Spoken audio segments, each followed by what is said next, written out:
Welcome to Hardly. The book is distilled into 3 stories, giving you the key ideas in minutes. Today we study together Brené Brown's Dare to Lead, Brave Work, Tough Conversations, Whole Hearts, in which we probe into the courage to embrace vulnerability in leadership, building trust through empathy and grounded confidence, overcoming shame and fostering resilience within teams. Brené Brown is a research professor at the University of Houston, specializing in courage and empathy research. Don't go away. Hardly the editor will be right back with the story. We're diving into 3 powerful stories from the book that explore vulnerability in leadership, building trust through empathy, and overcoming shame to foster resilience. Each story illustrates a real-life situation where leaders confronted these challenges, revealing the difficult yet necessary path to personal and professional growth. The first story begins with a CEO, Lisa, who had long believed that leaders should always have the answers. In a tense board meeting, Lisa faced a crisis where her company was at risk of losing a major client. Everyone in the room looked to her for a solution, but she was at a loss. The pressure mounted, and the usual expectation for leaders to be in control weighed heavily on her.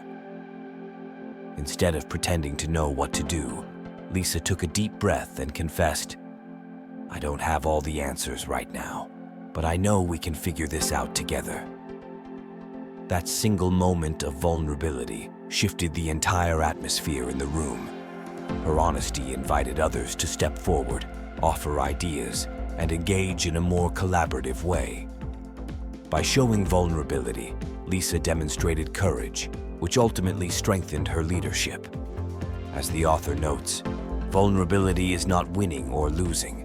It's having the courage to show up when you can't control the outcome. This moment changed how her team viewed both her and their own roles. They felt trusted and empowered, which created a ripple effect across the organization.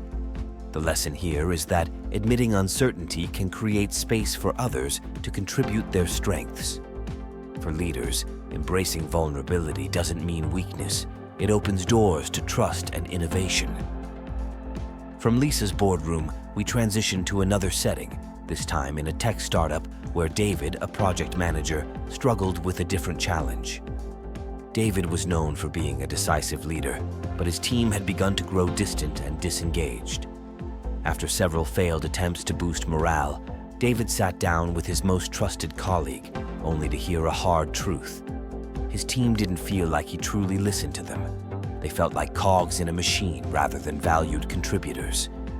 This revelation stung, but David knew it was time to act. Instead of defending himself, he chose to listen. Over the next few weeks, David made it a priority to ask for feedback during team meetings, and more importantly, act on it. One day, a junior developer hesitantly offered an idea during a brainstorming session. Instead of brushing it aside, David asked follow-up questions, encouraging the developer to explain more. The team noticed this shift immediately, and slowly, they began to open up, sharing their insights and ideas more freely. As a result, the team's performance soared. David learned that trust is not built in grand gestures, but in small moments of connection. As the author points out, trust is like a jar that fills up one marble at a time. By listening, David added marbles to his team's trust jar. The key takeaway is that leaders build trust through consistent, genuine empathy and by creating an environment where people feel heard. Trust grows when leaders listen more than they speak, fostering confidence and deeper connections within the team. This leads us to the third story, which highlights the challenge of overcoming shame in the workplace. Sarah, a senior executive, found herself paralyzed by a sense of inadequacy. Despite her many accomplishments, she constantly compared herself to others, feeling she wasn't enough. This self-doubt grew even stronger after a failed product launch, where her team missed key deadlines, leading to negative feedback from the higher-ups. Sarah felt she had let everyone down and began retreating, avoiding tough conversations with her team. One day, during a team meeting, Sarah noticed the tension in the room. Everyone was avoiding eye contact, and the atmosphere was heavy with unspoken blame. She realized that her own shame was infecting the team, and the fear of failure had paralyzed everyone. In that moment, she decided to speak up. Sarah told her team, "I've been feeling like I've failed you, but I know avoiding this conversation isn't helping us move forward. Let's talk about what went wrong and how we can learn from it together." Her vulnerability in admitting her own struggle with shame opened the door for the team to do the same. They had a candid discussion about the project's failures and what they could do better next time. The lesson Sarah learned, and the one she shared with her team, was that shame thrives in silence. By acknowledging it, they were able to create a culture of resilience rather than one defined by fear of failure. As the author says, shame is the most powerful master emotion. It's the fear that we're not good enough.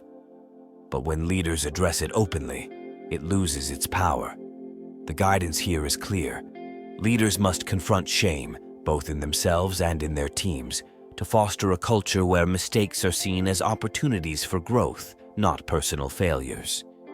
As Sarah's team began to heal and move forward, this lesson of resilience connected back to both Lisa's willingness to show vulnerability and David's commitment to building trust. Vulnerability, trust, and overcoming shame are all interconnected. One leads to the other, creating a cycle of courage and growth. When leaders like Lisa, David, and Sarah embrace these challenges, they set a powerful example for their teams, showing that true leadership is about being brave enough to be imperfect. As the editor of Hardly, by learning these lessons, we can shape a future where leadership is built on openness, empathy, and resilience, qualities that allow us to create more connected and innovative teams. Each story comes from the most representative real-life cases selected by the Hardly team from this book. Beyond these three, there are 10 more valuable stories worth exploring. If you wish to dive deeper, we recommend purchasing the full book. Finally, share a sentence from the book to end today's reading. Courage starts with showing up and letting ourselves be seen.